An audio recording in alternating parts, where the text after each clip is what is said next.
low responses to customer satisfaction. Can you all hear me? Yes. Good, because my voice is going. If this had been last week, it would have been cancelled. And I'm going to need your help, because as well as my voice going, it's also my brain that's going. So I may well need some help. What I want to cover this evening is briefly, what is customer satisfaction, or what are customer satisfaction surveys? What are business-to-business customer satisfaction surveys, because there is a difference, why they're needed, what InfoQuest does, because that's the bit that I can bring to you this evening, where InfoQuest fits into the marketplace, and I'll show you a glimpse of a typical report, one of our outputs. Are you all comfortable with the difference between business to business and business to consumer? No. Right, okay. How do I wind the lights up for the board? No, on the panel there. No, I need my glasses for the number one. The top one? Yes, please. Right. That's easier than that. Business to consumer transactions, if we have two triangles, one on top of the other but inverted, business to consumer revolves around a point of sale. When you're going in to buy a Mars bar or a can of Coke or a computer, it's that issue there, that relationship there, which is hardly a relationship. It's, did the person smile? Did the person make me feel welcome? Did they give me the correct change? That's all it is. Was the place clean? Was it tidy? Did I find whatever I was looking for? If so, yes, I might go back there and buy it again. If I was just passing through, and I'm not likely to be going back there again, it doesn't matter. Business to business, where you have a supplier and a customer, the relationship is far more complex. Yes, it will have been set up by somebody possibly in marketing, possibly in sales, but the two companies are interacting at all sorts of different touch points. The relationship, unlike business to consumer, the relationship between business to business should go on for years and years and years and years. Give you an example, when we're doing a survey in the automotive industry, when our client is a tier 1 or tier 2 supplier to the likes of Ford or Land Rover or Jaguar or BMW or Mercedes, we will typically be asked to survey 3 different types of people within the organisation. We will be asked to supply someone or some people in logistics, someone or some people in purchasing, and someone or some people in design engineering. If the results that come back show that the person in logistics is happy with the relationship and everything to do with the business, then the supply of call-offs should be okay for the next 3 to 6 months. If the person in purchasing is happy or comfortable with the relationship, then the supply of new orders should be good for the next 6 to 9 months. However, if the person responding in design engineering isn't happy with the relationship, then our client may well not be included in the next invitation to tender, and therefore the business will just drop off. So that's why, are you okay with that as an explanation? Yeah? Okay. We only work in the business-to-business sector. We don't work in the public sector. We don't work in business-to-consumer at all. Next question is, why do you think that customer satisfaction in the business-to-business area is important? I want some feedback from you. Some guesses. Why is it important? Build a relationship. Build a relationship? To understand what the customer wants and values. Yes.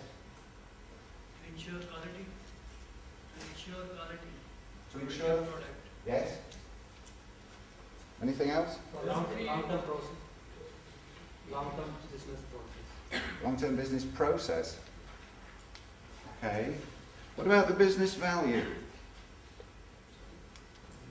Let me try something out on you. When we're valuing a business, we have a whole bunch of assets, don't we, that appear in the accounts. What sort of assets do we value in the accounts? Stock. And Tangible. and Intangible. and yeah, all of those. They all add up and make a strata, and we have the fixed assets coming up there. Then, somewhere up here, we have the value of the business. If it's a public business, then that's going to go up and down with the share price. If it's a private business and it's being sold, then it's a spot at a point in time. But the difference between that and all the assets is called... Thank you. And what do you think the percentage is of goodwill over the total value of the business, on average? Who was at Mr. McDonald's or Professor McDonald's lecture 2 weeks ago? Show of hands? Nobody. Okay, because the clue was in his lecture. 70% is what Malcolm McDonald said is the gap there. So we've got all these accountants, all these cost accountants, all these auditors, all these highly paid professionals crawling around businesses, making sure that all the fixed assets add up, but it only comes to 30% of the company's value. Then we've got this black hole, this 70%, and that 70%, an extra 70%, the value of the business really comes from the customers. Whether that relationship is strong, whether the business has a good long-term future to it, or whether it's about to go off a cliff. Does that make sense? Yeah? Good.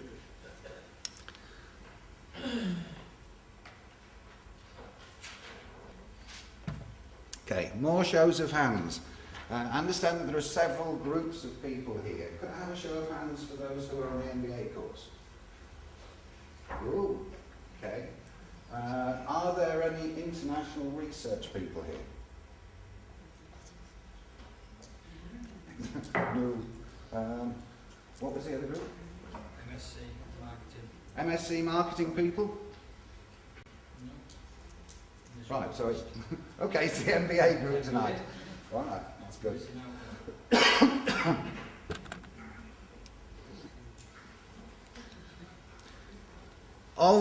Well, you're all here, the MBAs.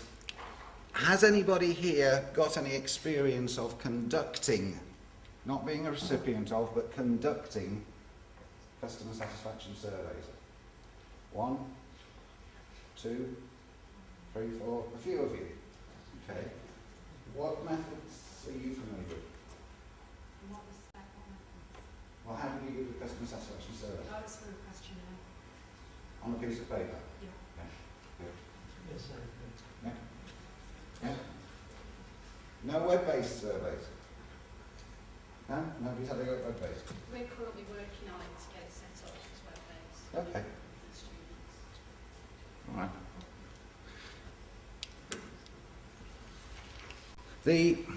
The basic options that are open to anybody who's wanting to conduct a customer satisfaction survey, basically got 2 options open to you. You have paper-based surveys and you have interviews. With paper-based surveys, that can be subdivided. You have the original piece of paper with the smiley faces and the thermometers and the gradients 1 to 10, and then you have the electronic versions of those. Those that can be sent out as an email attachment, those that are web-based, and nowadays those that can even be sent out to mobile phones. Those as a generic group will typically have an average response rate of between 5 and 15% in business to business from decision makers. Do you all know what a Gauss curve is? Okay.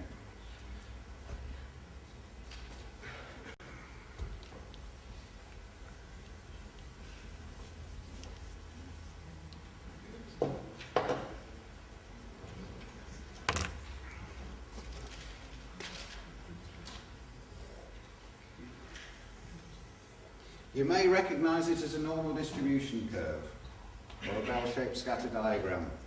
But if we have a Gauss curve representing the opinions of the customers with positive opinions at one end and negative at the other, if you're getting this 5 to 15% response, which you will get from a paper-based survey, what tends to happen is that those people who respond are those who are emotionally involved with your company. Those people that love you will respond, and those people that don't love you will respond. But those in the middle have got better things to do than respond to yet another survey. The other option is interviews. Interviews can also be subdivided. You have face-to-face interviews and you have telephone surveys.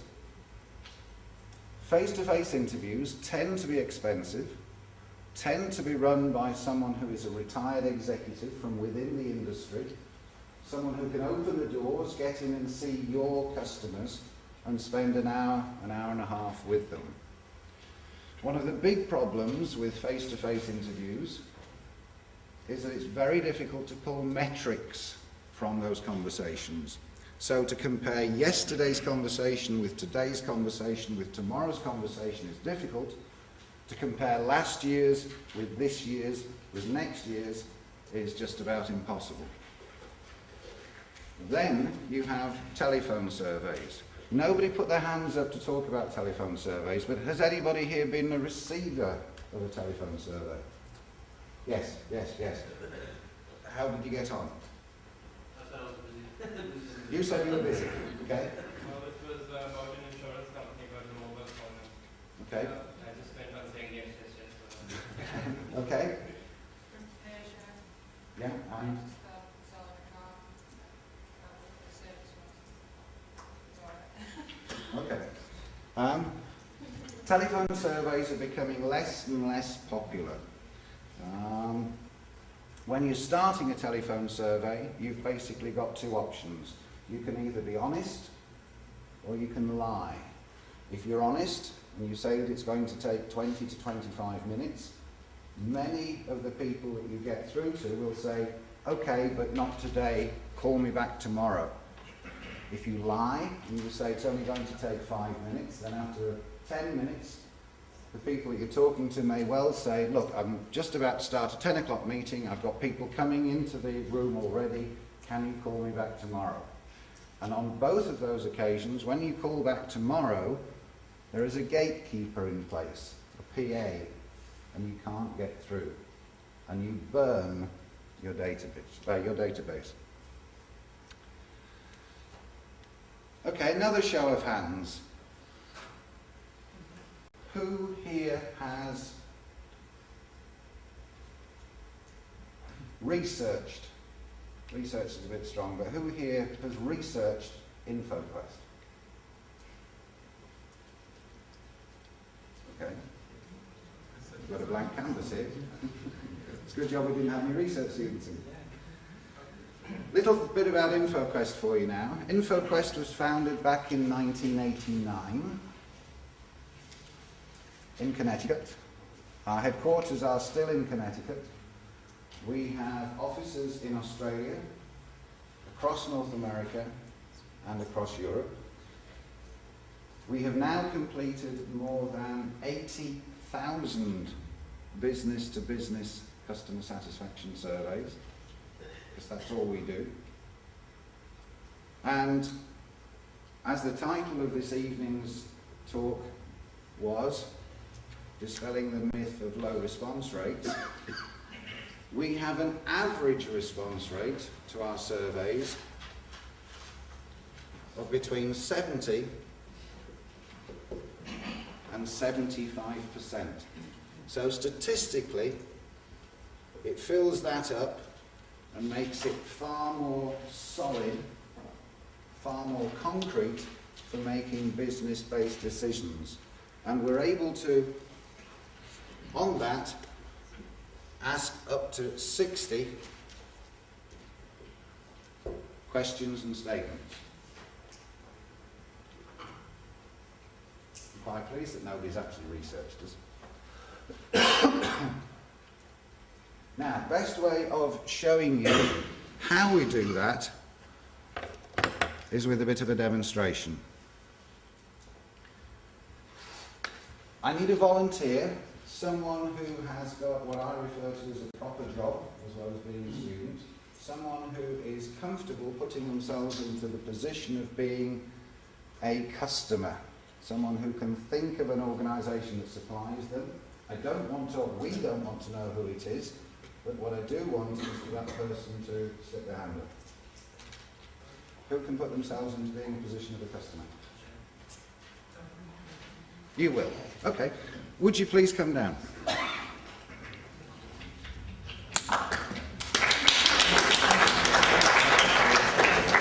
My name is John. Your name is? Sajid. You can call me Saj. Saj. Okay, Saj. Please sit down. What sort of business are you from? So banking. Banking. Okay. And you can think of someone who supplies you with products or services? Yes. You can. Yeah. And where perhaps you sign off their invoices for them to be paid? Yeah, well, my manager does, but that goes through me, so. Yeah, okay, all right. Okay, we're going to pretend that Sarge is a customer. It's, what day is it today? Wednesday. No, not the day. Just the day. Okay, Sarge, what I want you to do is pretend that on Monday of this week, you received a personal and personable letter from the managing director of the firm that supplies you. Okay. The letter went along the lines of, Dear Sarge, we're wanting to review our business practices from the customer's point of view. As a valued customer, I would very much appreciate it if you could help us with this exercise. To this end, I've asked InfoQuest to get in touch with you. Then on Tuesday, yesterday, you had a telephone call from InfoQuest.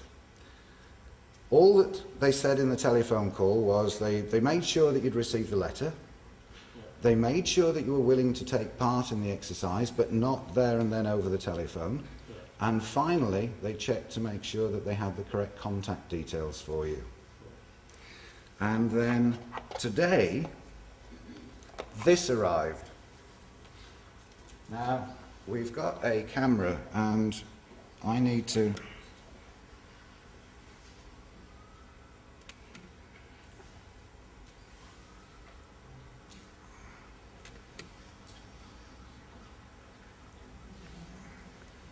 All right, if we go down to...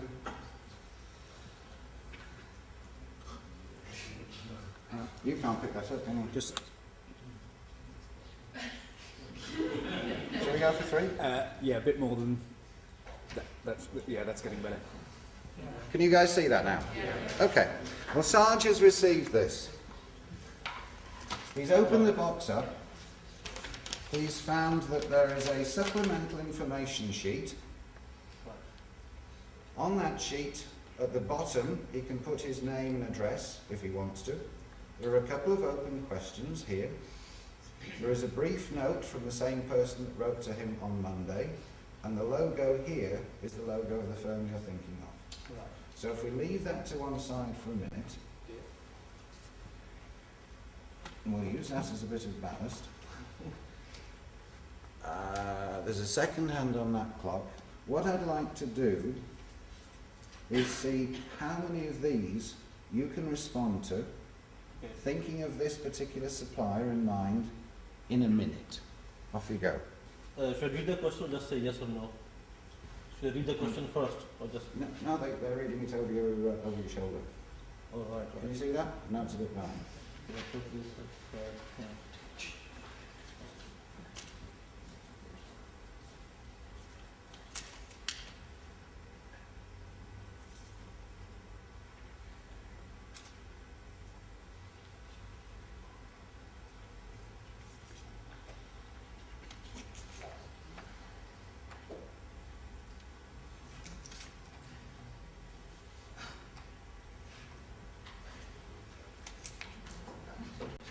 You see what he's doing? Yeah.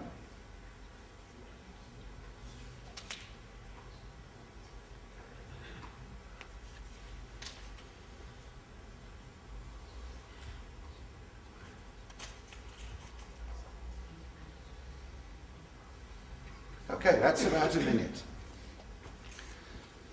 Now, the average, well done. The average that most people do is they do between 10 and 12 of these cards in a minute. So it's very rapid. The cards aren't cards at all. The cards are on thin pieces of paper. Unfortunately, you can't see these, but I have brought some spare boxes that you can look at later. The first time I saw this, I asked the Americans if we could use a thicker decal of paper. And the Americans said no. And I asked why. And they said, if the paper was thicker, then you would be more likely to see trends building up in the compartments. Yes, that's what I thought. The white cards are all statements, which you've seen. The blue cards are all satisfaction questions. And then the very last card in the deck is always, on an overall basis, how satisfied are you? So then the thought process has been gone through of working your way through all of the cards until you get to that final one of on an overall basis. So was it not a coincidence that everything was going over here then? Is that what you're saying? Sorry, say again. You know what you're saying? It's building up slowly. Yes. And if you notice, everything was going to fully agreed. Yes, I noticed that. They're a good supplier. Alright. I Yeah. thought maybe there's a trick thing there. No, they're a good supplier. No. Now, this box that I've brought here is an old American box. You'll see that there's a number there. We don't like being able to see the numbers on the box. And so worldwide we've now stopped this practice of putting the numbers on. What used to happen is that we occasionally found that the numbers were removed or scraped out. And what we had to do, this is an old return envelope, what we had to do was to put a sticky label inside the return envelope, so then if that had been removed or defaced, we could still tell where the box had come back from. What we do now instead, and this doesn't work on camera because you can't see it, we put the number on the back hinge and we put it there in ink that only shows up under ultraviolet light. That means that we can tell our clients exactly who said what. So that was a demonstration. Thank you very much indeed.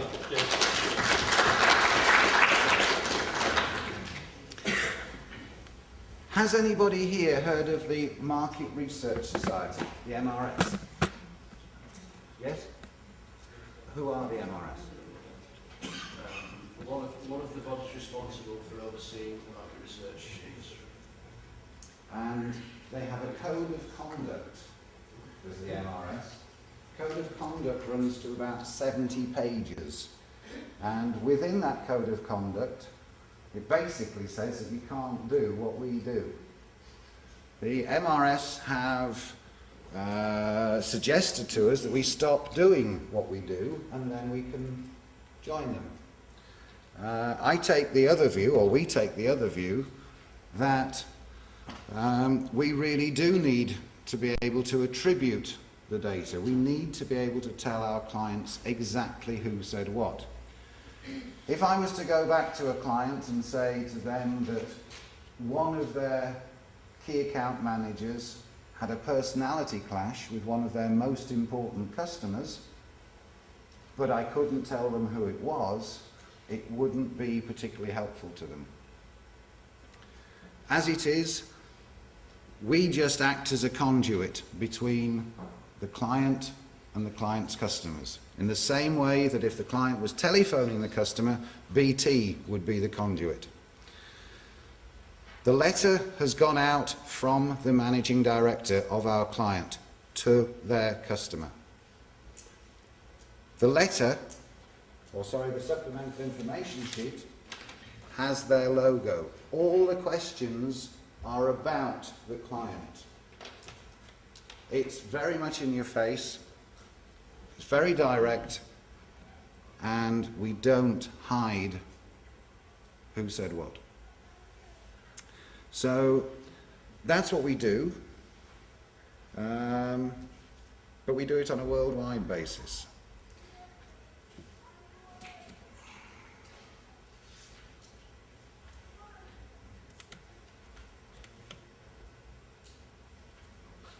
See if I can load this up. There.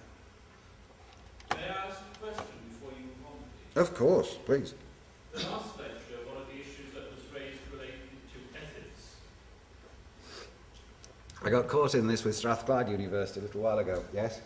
What information do you give to those who are being researched about what the parameters are of what you're doing? Do you tell them, for example, that really this is a covert process?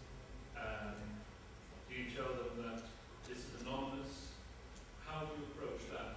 And the wider question about the ethics of what you're doing as a company. Okay.